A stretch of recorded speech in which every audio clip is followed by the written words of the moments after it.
Bom, pessoal, boa tarde. Meu nome é Eduardo Moraes, sou mestrando aqui do curso da FUMEC. Meu tema é a respeito das limitações da autonomia privada. É a questão da função social e segurança jurídica.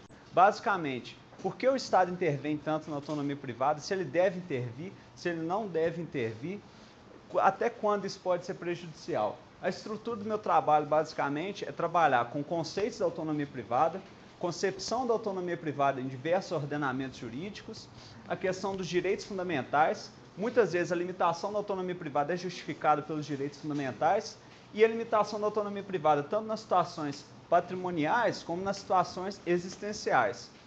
Começando, o que é autonomia, né? Autonomia vem do grego, que significa autonomia, que é aglutinação de auto, que significa próprio, e nomia, que é conhecer, administrar, ou seja, você conhecer e administrar a si próprio, né? Será que hoje no nosso ordenamento jurídico você tem autonomia? Ou será que essa autonomia está totalmente limitada pela ação, principalmente a função social do Estado? Para falar de autonomia também tem que falar de liberdade positiva e negativa.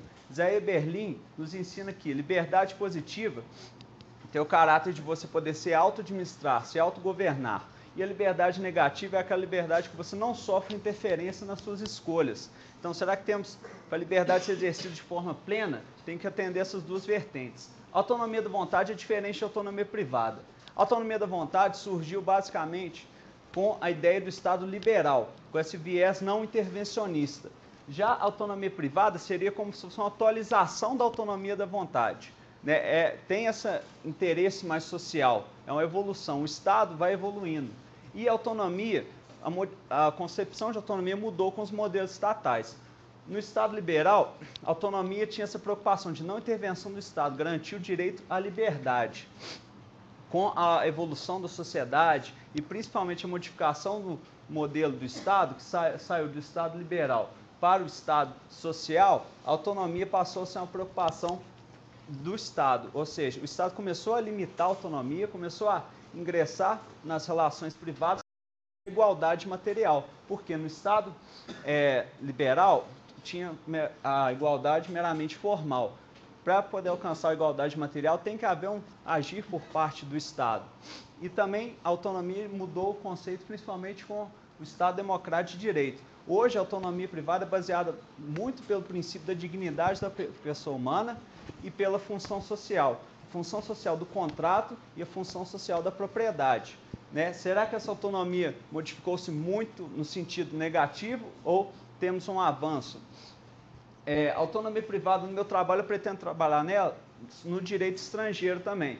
Autonomia privada nos ordenamentos jurídicos dos Estados Unidos, Espanha, Itália, Portugal. Como esses países tratam a autonomia? Será que lá o indivíduo tem mais autonomia para celebrar seus contratos, suas relações de cunho patrimonial, suas relações existenciais? E no meu trabalho eu abordo os direitos fundamentais. Por quê? Para eu falar de autonomia, eu tenho que falar de direitos fundamentais. Porque o Estado muitas vezes limita a autonomia para poder salvaguardar algum direito fundamental em risco.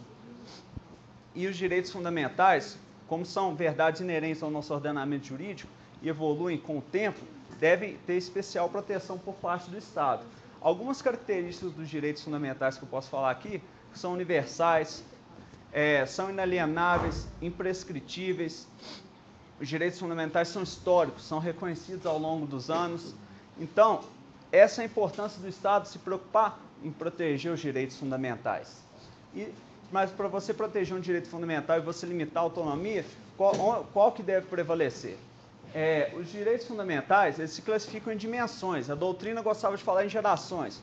Hoje em dia, prefere-se o termo dimensões. Por quê? Geração não significa que uma geração acabou e a outra veio para substituir. Não. Direitos fundamentais evoluem com o tempo. Primeiro surgiu o direito de primeira dimensão, que tem a ver com a liberdade. Hoje já se fala em quarta, quinta, sexta geração de direitos fundamentais. E o Supremo Tribunal Federal tem reconhecido a eficácia dos direitos fundamentais nas relações privadas. Em alguns julgados, defende até a desconstituição de uma relação privada para salvaguardar um direito fundamental que está sendo violado. Seria a interferência na autonomia das partes, o Estado interferindo mesmo na autonomia. E a limitação da autonomia eu vou trabalhar em duas situações patrimoniais e existenciais. patrimoniais eu coloquei aqui, a função social. Sabemos que os contratos, tanto os contratos quanto a propriedade hoje, não é exercida de forma ampla. O Estado limita essa função social, né? Eu pretendo trabalhar por que dessa limitação, se ela até onde essa limitação pode envolver interesses, e comunico um pouco com o tema do colega também, análise econômica. Muitas soluções socialmente relevantes para o Estado, socialmente aptas, podem ser economicamente inviáveis para as próprias partes ali. O Estado interferindo, tendo em vista o interesse social, para as partes economicamente não é interessante. E onde que eu acho que tem maiores discussões é a questão das situações existenciais, né, que diz respeito à pessoa, que não tem mais um cunho patrimonial. O Estado se preocupa com o cunho patrimonial, por quê? Para evitar enriquecimento ilícito, evitar escravidão, evitar vários problemas, mas as situações existenciais não dizem respeito à pessoa, né? O Estado pode limitar essas situações existenciais. Um exemplo que eu trouxe aqui que eu pretendo trabalhar é a imposição do regime de bens para maiores de 70 anos. Hoje, se a pessoa tem mais de 70 anos, ela é obrigada a casar pelo regime de separação legal de bens, né? Por quê? Por que o Estado tem que chegar e delimitar? Será que se presume uma vulnerabilidade? Mas e se o indivíduo tem plena capacidade, tem plena consciência dos seus atos? Outra questão também é o direito de morrer, né? Hoje, até para morrer, você não tem autorização do Estado, né? Por que o Estado se preocupa em intervir em todos os momentos da sua vida, inclusive no momento da sua morte? Eu pretendo trabalhar essas questões e buscar uma possível solução, ou possível corrente de pensamento para essas soluções, né? E as conclusões que até agora eu estou tendo com a minha pesquisa é que deve-se buscar um meio termo.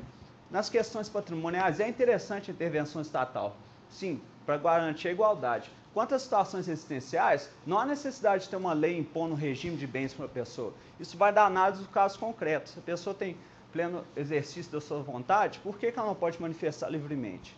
Bibliografia preliminar que eu quero trabalhar é o Immanuel Kant, o Ronald Dworkin e o professor aqui da FUMEC, César Fiuza. Basicamente, eles são os autores que têm apresentado para mim os melhores nortes com relação ao estudo da autonomia privada.